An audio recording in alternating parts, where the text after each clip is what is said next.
All right, you want me to explain what happened to Rachel's car? Why it happened to Rachel's car? I'm going to take a crack at it, but first, I just got here like 20 minutes ago, and Rachel was just leaving, and I gotta say, just watching her try to back her car out of the parking spot, I don't understand.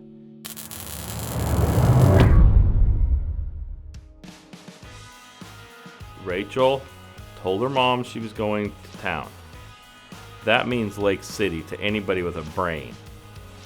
Rachel, instead of taking a northward turn, took a southward turn. I was driving to Gainesville. She went to her little, I don't know, girly shopping, whatever she's gonna do.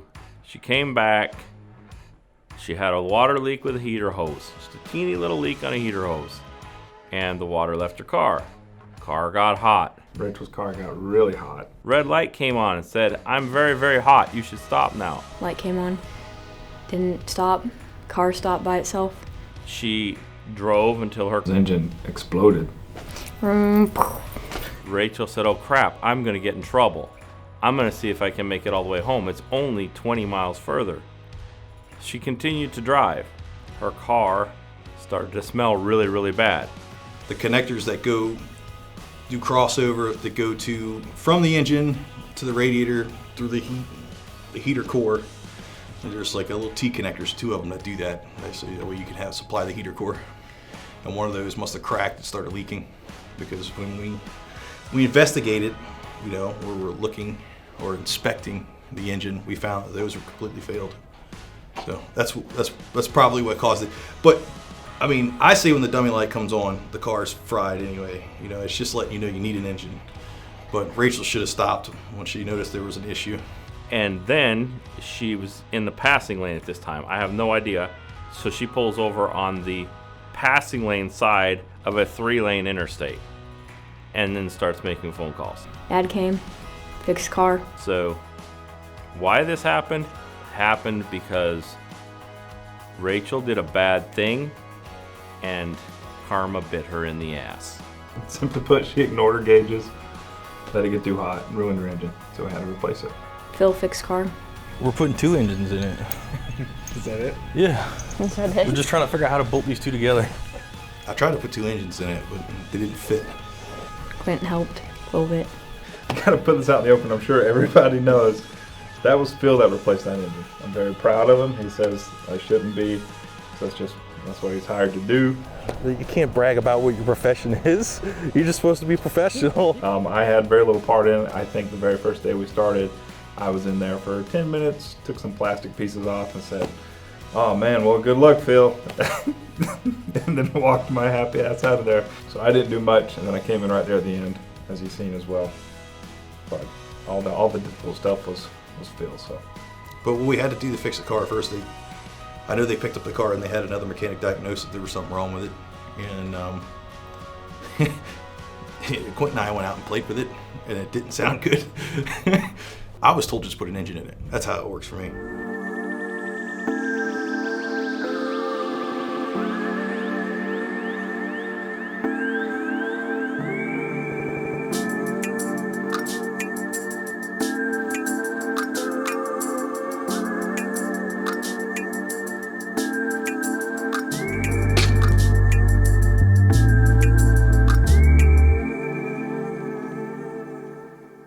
Phil's super funny. I mean, yeah, it's always a great time working with Phil.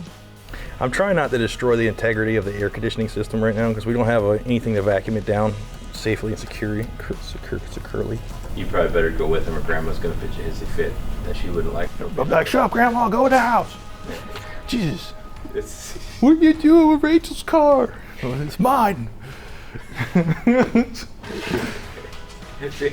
Talking about Grandma, he's talking about picking a fight. That's all he can do. I can't help it. I can't help it. Phil God likes damn to it. pick fights. Can't fight Grandma, man. It's Grandma. You nervous? A little bit. We're relying on this guy to get this thing back together. This doesn't look too promising Let's down pop it here. off at some point. Goes right there. Does it go in the hole? You could try to go out leg first. You have to roll over and like. I couldn't get my legs in the damn floorboard. You can't. I get so Roll over and be like, donkey kick the legs out the window and I'm like. I don't know. I've been in some tight spaces and the muffin top does that like weird like, and you gotta like one piece in at a time. Well, that's what I'm saying. I think maybe if he'd went out the passenger, I think he could have got out. Phil's a lot of fun, but his wife Cassie warned me, way too late I might add, that Phil has a tendency to break almost as much stuff as he fixes. Through the process, didn't see Shane much, but I did enjoy tearing up his shop and making a mess in it. That was fun. He's a good mechanic, but he's very, very messy. Incredibly messy. Sometimes I just have to ignore it and be like, we'll clean it later, we'll clean it later. But working with Phil's a lot of fun. I'm hoping you guys are going to get to know Phil, and I'm hoping he's going to take good care of my tools and stop breaking my stuff, because Quentin breaks enough of my stuff. So now I got Phil breaking stuff and Quentin breaking stuff, and then they go in a corner and giggle about it like a couple of schoolgirls. You know what I'm saying? There's nothing left, man. Yeah. That's what it's like working with Phil. Very nice. Very nice. It's fun to work with him. I like it. Oh, Rachel? I think Rachel's a little bit outside of her element when she walks to the shop, and especially the type of person I am. Working with Rachel is pretty much like working with a mop standing there next to you. Okay, it's not going to do much. You can tell it what to do, and it's going to be confused, and it's just going to stand there. I mean, Quentin can be funny sometimes. It depends on his mood. She definitely thought she was going to get. She would get an engine in her car, but whether it was running or not was the big question. I guess it was fun for her to be there, you know, while we were finishing up, and he was about to get the car started. I know that probably made her very happy to hear that engine start. So Quentin had all the confidence, it seemed like, in me, so he didn't bother me the entire time I worked in the car. He was never around. How's Rachel's car performing? I just told you it took her 45 minutes to get out of the parking lot. So if that has anything to do with it, I don't know. I'm not really confident that she would notice. Now that my car is fixed, it drives like it's new. It's a true story. We're sitting at the dinner table, and it comes up that there's a little light on in her car, and she's still ignoring this light because she was under the impression that somebody told her that light never went out. So we're still having, believe it or not, still, Rachel is still having problems understanding that if a light comes on the dash of your car, you need to talk to somebody if it's yellow, you need to shut the car off if it's red. This isn't complicated. Last I heard, the light was off and everything is working normal. I think she's approaching her 500-mile mark, which was a break-in period. So we'll get it back after that. We'll have to change some fluids and whatnot, check it over, make sure everything's still kosher. But initially when she took it, it was working fine. We had a few small kinks to work out. Once we got it running, took it for a test drive. There were a few things, but nothing major. But yeah, right now it's running real fine. And we did get the public safety lights to work. We got those fixed, so now she does have her PA, she's got her lights, and she's got her siren. You know, we test drove it. It's got a lot of power. I think it's running fine. I just mentioned this again. The AC works beautifully.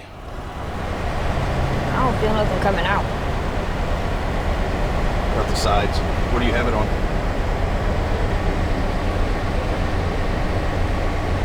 I don't know.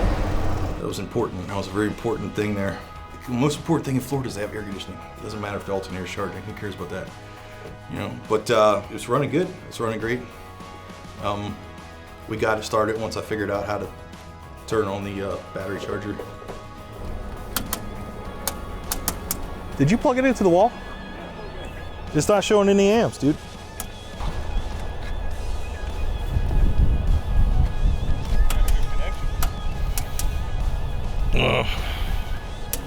I don't know, it's doing something. Oh, I heard yeah, there it is. Okay, it's working. She does have some tire work she needs to have done. I explained to her what she should do. She'll probably ignore me on that.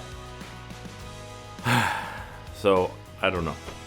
Having to get rides from people was very annoying. People told me that I need to work on my scheduling, which I don't do scheduling. So every day, parents. Just, hey, come get me. Hey, I gotta go here. Hey, I gotta go home. Gotta go to work. The overall lesson that Rachel should learn from this experience is not to lie or manipulate your parents. Number 1 lesson. Number 2 lesson, pay attention to your gauges, and when the red light comes on, stop the car.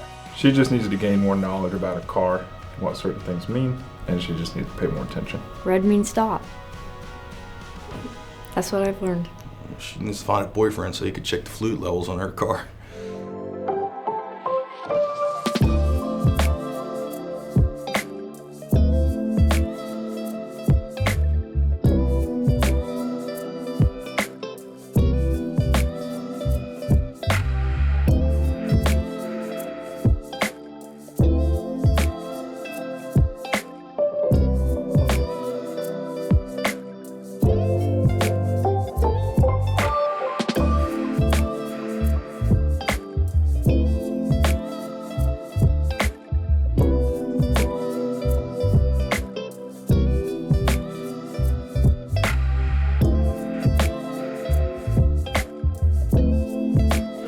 Thanks for watching. Please like, comment, and subscribe.